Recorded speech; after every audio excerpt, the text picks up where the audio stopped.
रोसड़ा विधानसभा 139 का चुनावी माहौल शुरू हो गई है।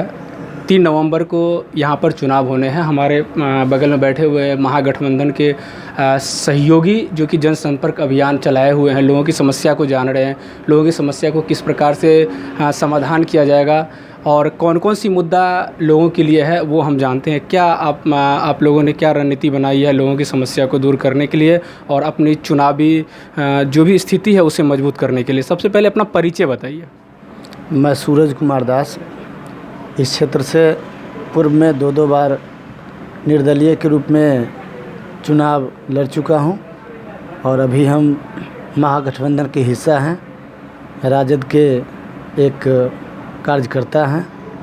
इस रूप में तकरीबन जो समस्तीपुर ज़िले के सभी विधानसभा है, सभी विधानसभा में जाने का मौका मिला और हर जगह जो अपने लोग हैं उनके बीच जाकर महागठबंधन के मजबूती के लिए हम लोग प्रचार कर रहे हैं। और इस बार तेज़ रफ्तार तेजस्वी सरकार का जो परिकल्पना है उसको साकार करने के लिए हम लोग सरजमी पर उतारने के लिए हम लोग तत्पर और तैयार हैं और पूरे प्रदेश में एक माहौल बन चुका है। आप देख सकते हैं सोशल मीडिया के माध्यम से हो, टेलीविज़न के माध्यम से हो, जितना भीड़ उमड़ती है महागठबंधन के कार्यक्रम में, आदरणीय नेता प्रतिपक्ष तेजस्वी जी के कार्यक्रम में जितना भीड़ उमड़ती है, इस बात का सीधा ये प्रमाण है कि इस बार किसी की कोई सुनने वाला नहीं है। पूरा बिहार के युवा एकजुट और एकमत है और तेजस्वी सरकार बनाने के लिए अग्रसर है और इस पर किसी की सुनने वाला नहीं है। चाहे प्रधानमंत्री आवे या कोई भी आवे, किसी की नहीं सुनने वाला है, क्योंकि जान चुका है, लोग देख चुका है। पिछले बार आप जानते होंगे कि जो मुख्यमंत्री जी हैं, नीतीश कुमार जी हैं, मोदी जी को आने नहीं देते थे। आज देखिए खुद पर भरोसा नहीं है और अपने काम पर भरोसा नहीं है कि अपने काम के बदौलत जनता के बीच में जाएं। अब मोदी जी को ला रहे हैं प्रचार करने के लिए और मोदी जी पर पहले से ही बिहार के लोग, बिहार के युवा भरोसा खो चुके हैं। सूरज जी एक मिनट। जैसा कि आपने बताया कि पिछले पंचवर्षीय में भी मोदी जी अपनी स्थलीय रूप से चुनावी सभाएं कर चुके हैं, इस बार भी आ रहे हैं, नीतीश जी को भरोसा नहीं है। जैसे कि आपके तेजस्वी जी ने बताया कि मैं 10 लाख युवाओं को रोज़गार दूंगा और बिहार में लगभग युवाओं की प्रतिशत देखा जाए तो 50.27% है। तो ऐसी स्थिति में डायरेक्टली तेजस्वी जी ने ये टारगेट किया है कि मैं 10 लाख युवाओं को रोज़गार दूँगा और बीते कल भी नीतीश जी ने बताया कि मैं 19 लाख लोगों को रोज़गार दूंगा। इसके बारे में आप क्या बताते हैं?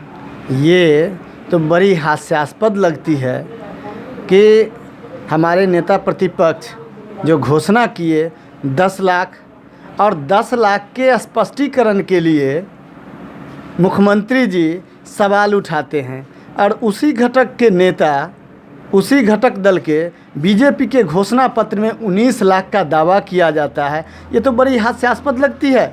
अब उनसे पूछे जो 10 लाख पर क्वेश्चन करते हैं वो 19 लाख कहाँ से देंगे? ये तो देखने से ही कोई एक सामान्य आदमी भी जो है इस पर अपनी राय व्यक्त करेगा तो कहेगा ये जुमला है। और इस जुमले में इस बार बिहार की जनता फंसने वाला नहीं है, बिल्कुल नकार चुकी है। ये आप हर कार्यक्रमों से देखते होंगे कि जो भीड़ उमड़ती है उस बात से महागठबंधन मजबूत स्थिति में है और जो एनडीए के लोग हैं वो हताश और निराश है और इस हताशा और निराशा में ही कुछ से कुछ बोलते जा रहे हैं। उसी का नतीजा है कि उन्होंने 19 लाख का रोज़गार देने का वादा कर रहे हैं। आपने रोसड़ा विधानसभा के अधिकांशतः क्षेत्रों का दौरा किया है। यहाँ पर जो मूलभूत सुविधाएं, जो भी असुविधाएं हैं, जैसे कि स्वास्थ्य को लेकर के हो गया या फिर शिक्षा को लेकर हो गया, तो इसके बारे में आपने क्या सोचा कि इसको किस तरह से हल किया जाएगा? देखिए, ये जो बेसिक समस्याएं हैं उसको निश्चित रूप से निराकरण करनी चाहिए और यहाँ से जनप्रतिनिधि रहे हैं, हमारे महागठबंधन से जनप्रतिनिधि रहे हैं, लेकिन सरकार में मौका बहुत कम दिनों के लिए मिला, लेकिन जो बेसिक समस्याएं हैं उसको नोट डाउन करके इसको पहल करने की दिशा में काम होनी चाहिए और होगी। अगर सरकार बनती है तो निश्चित रूप से जो समस्याएं हैं, जो बेसिक समस्याएं हैं, जो शिक्षा को लेकर के हो, स्वास्थ्य को लेकर के हो, इस सब चीज़ों को ठीक किया जाएगा।